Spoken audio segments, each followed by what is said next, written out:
नमस्कार, मैं हूं प्रमोद पांडे। आप देख रहे हैं जेसीडी आप तक। लोकसभा चुनाव में कांग्रेस जीत कर लाएगी 8 से 9 सीट। यह बात इंडियन नेशनल कांग्रेस प्रवक्ता सुश्री राधिका खेड़ा ने कही।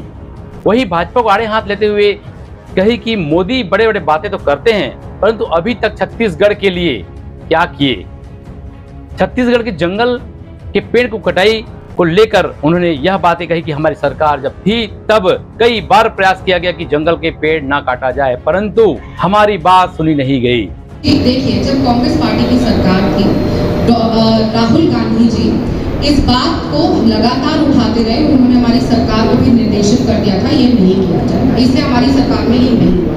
भूपेश बघेल जी ने स्वयं बतौर मुख्यमंत्री कई चिट्ठियां केंद्र को भी लिखी कि इसको रोकना है, क्योंकि ये केंद्र के लिए काटी जा रही है और केंद्र के मित्र के लिए काटी जा रही है। हमारे प्रदेश के चीफ सेक्रेटरी ने भी कई चिट्ठियां केंद्र सरकार को लिखी और वहां के फॉरेस्ट ऑफिसर ने भी कई चिट्ठियां केंद्र सरकार को लिखी, लेकिन उनको अनसुना कर दिया गया। जैसे मैं कहती हूँ, मोदी जी के कान पे जूं तक नहीं लगती है। उनको सिर्फ एक चश्मा जो उन्होंने पहन रखा है, घमंड का चश्मा, उस घमंड के चश्मे से उनको सिर्फ एक चीज दिखाई देती है, वो है अडानी। तो किस तरीके से अडानी को वो कोयले के लिए पूरा काट के दिया जाए, मैंने आपको बताया, हमने वो रोक दिया था, हमने ऐसा होने नहीं दिया। लेकिन जैसे ही 4 महीने पहले भारतीय जनता पार्टी की सरकार दोबारा छत्तीसगढ़ में बनी, तो इससे पहले कि यहाँ पे मुख्यमंत्री शपथ ले 18,000 से ज्यादा पेड़ काट दिए गए। वहीं राजस्थान शनिवार को प्रेस वार्ता में इंडियन नेशनल कांग्रेस प्रवक्ता सुश्री राधिका खेड़ा के साथ अकलतर विधायक राघवेंद्र सिंह, जांजगीर विधायक व्यास कश्यप सहित अनेक नेता एवं पदाधिकारी नजर आए,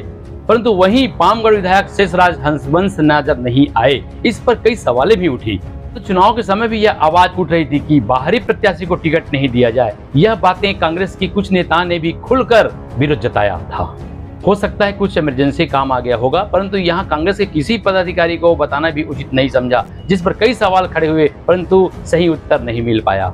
नहीं, बिल्कुल नहीं जा रही, वो 6 रुपया नहीं है, वो नहीं जाएगी। अब मैं आपको इस बात का भी जवाब देता हूँ कि जरूरी थोड़ी है कि सभी इधर रहेंगे। अब आप कहेंगे जी शिवडेरिया जी यहाँ नहीं है तो वो लापता हो गए। वो लोगों के बीच में है, वो लापता नहीं है, वो भी अपना काम जिम्मेदारी निभा रही है।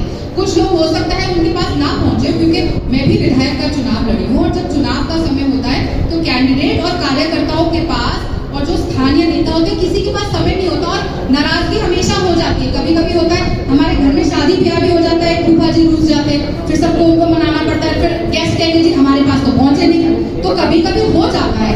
4 महीने हुए हैं, 4 महीने हुए हैं, और 4 महीने के अंदर हमारे लोकसभा के भी चुनाव थे।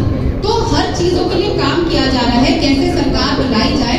अगर हमारे यहाँ पे सांसद चुन के आएंगे तभी समस्या। 20 साल से जो यहाँ पे बार बार सांसद आ रहे हैं, कभी भी वो जांजगीर के लोगों की बात नहीं उठाते हैं संसद में। मैं ऑन रिकॉर्ड कह रही हूँ कि छत्तीसगढ़ का एक भी सांसद मुझे दिखा दीजिए जिसने सामने खड़े होकर मोदी